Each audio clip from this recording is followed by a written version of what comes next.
Selamat malam, kami dari kelompok 3 dari A4 akan mempresentasikan tentang struktur bangunan di Baja. Sebelum itu saya akan memperkenalkan nama anggota kelompok kami. Yang pertama adalah Igusti Agung Istridiah Maharani dengan NIM 155, kemudian Nadia Dewi Paramita dengan NIM 162, kemudian saya Igusti Ayonanda Alira dengan NIM 166, kemudian Juliana J. Afriani dengan NIM 167, kemudian Estefania Elulende dengan NIM 170, dan terakhir ada Gede Yoga Pratama Arta Baskara dengan NIM 171. Bangunan yang kami survei kali ini adalah bangunan toko oleh-oleh yang berlokasi di Jalan Pepes Ngurah Rai nomor 365 di Sanur Kaur, Pasar Selatan. Bangunan ini berfungsi sebagai toko oleh-oleh dengan luasan lantai 1 566,3 meter persegi dan luasan lantai 2 dengan 402 meter persegi. Total luasan keseluruhan bangunan adalah 968,3 meter persegi. Selanjutnya akan dijelaskan oleh Debbie.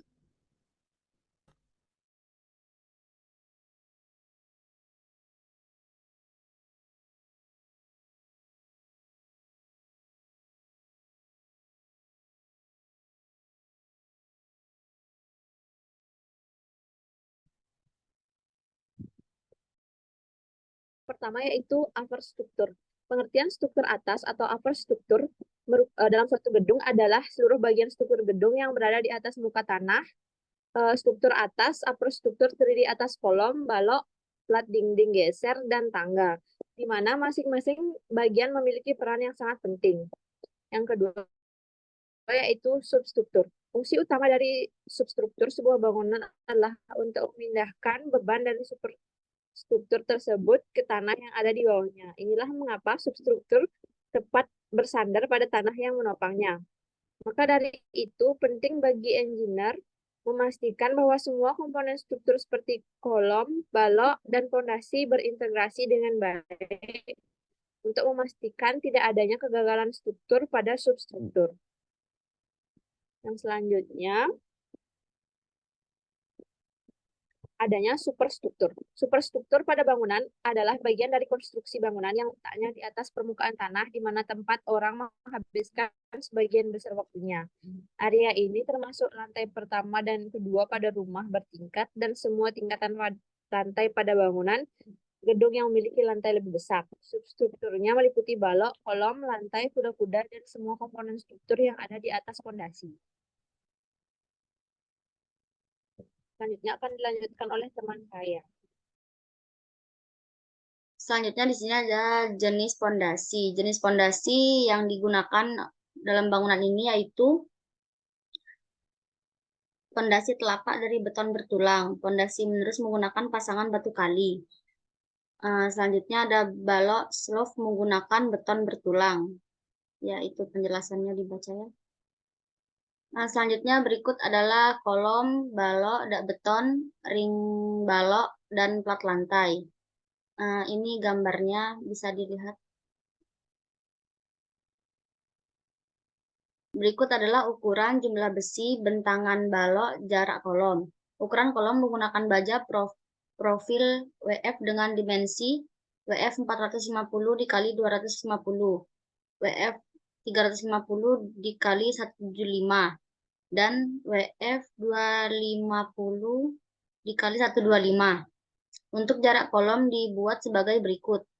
Yang pertama adalah arah memanjang jarak kolom pada bangunan dibuat berjarak 6 meter. Yang kedua, arah melintang jarak kolom pada bangunan dibuat bervariasi antara 4 meter sampai dengan 6,3 meter, menyesuaikan dengan desain arsitektur bangunan. Selanjutnya,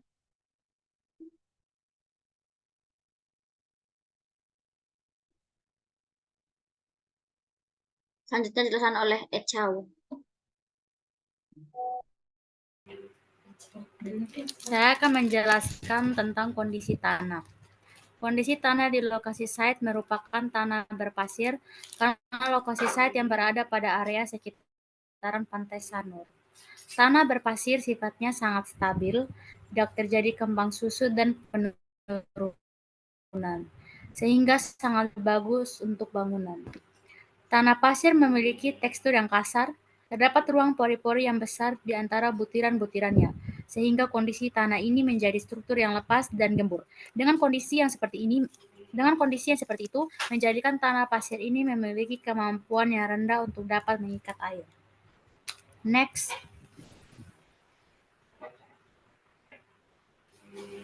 Material. Material struktur mempergunakan baja profil WF yang ukurannya bervariasi menyesuaikan dengan beban yang akan diterima pada masing-masing segmen bangunan. Selubung baja mempergunakan beton bertulang.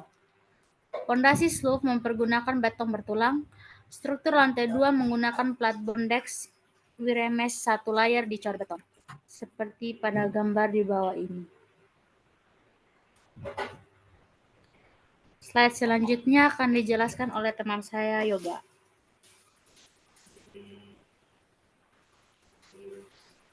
Oke, materi tersebut adalah analisa pembebanan vertikal dan horizontal. Beban horizontal merupakan beban lateral yang dapat merupakan bel disklasifikasikan sebagai berikut. Beban gempa atau earthquake. Beban gempa adalah beban lateral yang dominan terhadap kestabilan struktur, di mana besaran getaran yang terjadi di dalam struktur diakibatkan adanya pergerakan tanah oleh gempa. Beban angin atau wind load. Beban angin terjadi karena adanya selisih dalam tekanan udara dan bekerja pada gedung. Beban vertikal merupakan beban yang diakibatkan oleh gaya gravitasi bumi. Jenis beban vertikal dapat diklasifikasikan sebagai berikut. Beban mati, beban hidup, dan beban air hujan. Next.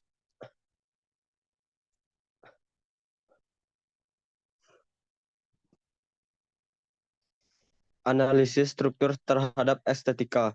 Bangunan ini menggunakan struktur baja didesain dan dikonstruksikan untuk dapat menopang dan menyalurkan beban baik beban lateral atau horizontal maupun beban gaya gravitasi. Struktur baja pada bangunan ini dapat dibantu oleh elemen estetika melalui harmoni dan proporsi struktur sebagai elemen estetis. Next.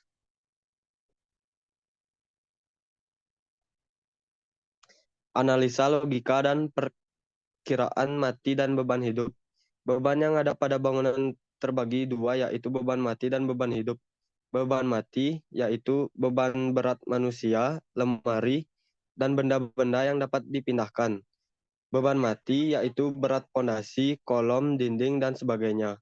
Struktur bangunan ini didesain dengan memperhitungkan besarnya beban mati atau berat bangunan itu sendiri, dan beban hidup berdasarkan fungsi dari bangunan itu sendiri yang dipergunakan sebagai pusat perbelanjaan.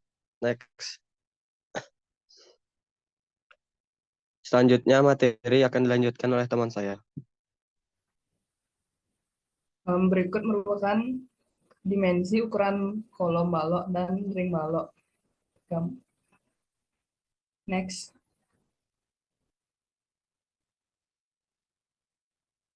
Ketebalan baja.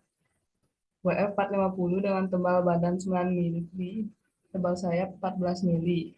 WF 350 dengan tebal badan 7 mili, tebal sayap 11 mili. Dan WF 250 dengan tebal badan 6 mili, tebal sayap 9 mili.